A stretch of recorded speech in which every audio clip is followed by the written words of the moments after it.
there's just days where you wake up and you look outside and you're thinking, ugh, this is gonna suck. I thought for certain today was gonna be terrible. It's rainy, it's gray. The best word to describe it is miserable, but it actually turned out to be pretty epic. Some of you might be wondering what could possibly happen to change a bad day into one that is so good. A discussion about the zombie apocalypse.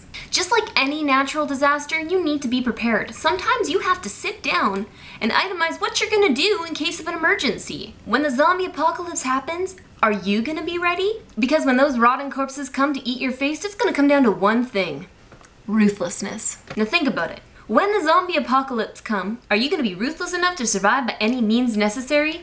I know you might be sitting there thinking, I've watched tons of zombie movies, I've read every zombie book, I know the rules. I know you think you know the rules. Good cardio, go for the head, always look around corners, never let your guard down, don't let an emotional tie be the end of you. See, you can have as many rules as you want, but they're not gonna keep you alive. Not if you can't follow them, and not if you don't already have a plan that's all thought out. It's true that you're probably not going to know until the zombie apocalypse comes whether or not you can do these things. But just so that your transition from this world into the Walking Dead world goes smoothly, you need to make sure that you have a plan. I, as of today, have a plan. And that plan is Camp ZA. The smarties out there will have already guessed that Camp ZA stands for Camp Zombie Apocalypse. ZA just has a little kick to it. And while some of you might be thinking that this is going to be a camp where I send all the zombies, you're vastly mistaken. This camp will be my survivalist camp. In a zombie apocalypse world, everybody is going to have a task. So you better start doling them out now. You're going to need a weapons expert. You're going to need an explosive expert. You're going to need a chemical expert. You're going to need someone to smack the others around when they start to fall apart. I kind of think that'd be my job. You might be wondering what my task will be, what I'm going to be an expert of. Well, since our location has been picked and it's in the Canadian mountains, I'm gonna get there first. So that means I need to secure our location and evacuate any wandering dead that might be there. I also have to hold down the fort until some of the others arrive. Well, while a couple are stealing a plane and traveling overseas to get to me, I actually have others coming up from the States and it won't take them that long to get to me. So all I need to do is make sure our location stays secure until they can get there to help me. On my trip up into the mountains to ensure our location is safe, the key in this situation is for me not to overburden myself. So as I'm traveling up into the mountains to secure our location, I need to only bring a couple of things. I of course need to make sure that I have enough weapons, because I don't know how many zombies I'm going to be running into. And the honest truth is, you can never have too many weapons. So when disaster strikes, I'm going to be ready. I'm going to pack my dog up into my truck and I'm going to head up into the mountains. Along the way, I have a feeling I'm going to find a teenage boy hitchhiking.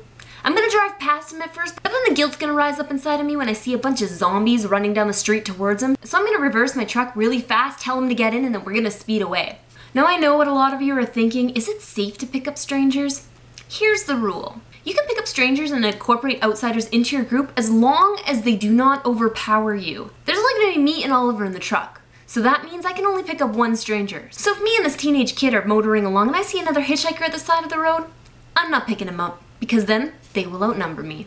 You see how everything fits together? Of course, when my whole group comes together at Camp ZA, we can then branch out and see if we can find any other survivors who'd like to come and join us.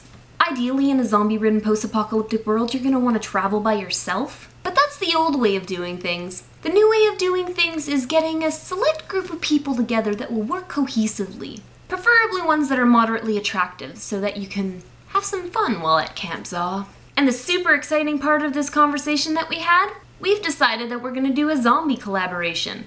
So my advice to you on this gray rainy day is, put a little thought into it. What are you going to do in the zombie apocalypse? And remember, I said when, not if. That is my Camp ZA vlog.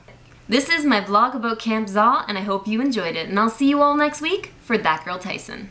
General quarters, all hands man your battle stations, all hands man your battle stations.